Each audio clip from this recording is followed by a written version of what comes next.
CBCI നമുക്കറിയാം ഭാരതത്തിലെ 174 രൂപതകളിലെയും മെത്രാന്മാർ ഒരുമിച്ച് വരുന്ന സമിതിയാണ്. ഏതാണ്ട് 210ഓളം പിതാക്കന്മാർ ഒരുമിച്ച് വന്ന് ഏതാണ്ട് ഒരാഴ്ചക്കാലം വിവിധ വിഷയങ്ങൾ, പ്രത്യേകിച്ച് സഭയെയും സമൂഹത്തെയും നമ്മുടെ ഭാരത സമൂഹത്തെയും ഒക്കെ ബാധിക്കുന്ന പൊതുവായ വിഷയങ്ങളാണ് പ്രധാനമായിട്ടും ചർച്ച ചെയ്തത്. ഏറെ പ്രത്യേകിച്ച് സഭയും രാഷ്ട്രവും തമ്മിലുള്ള ബന്ധം, രാഷ്ട്രത്തിൻ്റെ ഭരണഘടനാ മൂല്യങ്ങൾക്കനുസൃതമായിട്ട് ഒരു നല്ല ഭാരത പൗരന്മാരായിട്ട് നമ്മുടെ ക്രൈസ്തവ സമൂഹം ജീവിക്കുന്നതിനെക്കുറിച്ചും സുവിശേഷ മൂല്യങ്ങളിൽ അധിഷ്ഠിതമായിക്കൊണ്ട് തന്നെ ഭരണഘടനാ മൂല്യങ്ങളെ ഉയർത്തിപ്പിടിച്ച് ജീവിക്കുവാനായിട്ട് നമുക്ക് സാധിക്കണം എന്നുള്ളതായിരുന്നു പ്രധാനമായിട്ടുള്ള ചർച്ചാ വിഷയം.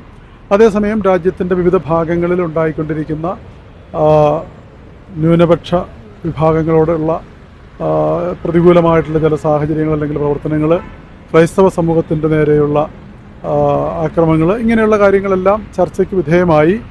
അതിൻ്റെ എല്ലാം വെളിച്ചത്തിലാണ് ഈ കോൺഫറൻസിൻ്റെ ഒരു അന്തിമ രേഖ പുറപ്പെടുവിച്ചിരിക്കുന്നത്. അത് പൊതുസമൂഹത്തിന് വേണ്ടി പുറപ്പെടുവിച്ച് നൽകിയിട്ടുമുണ്ട്.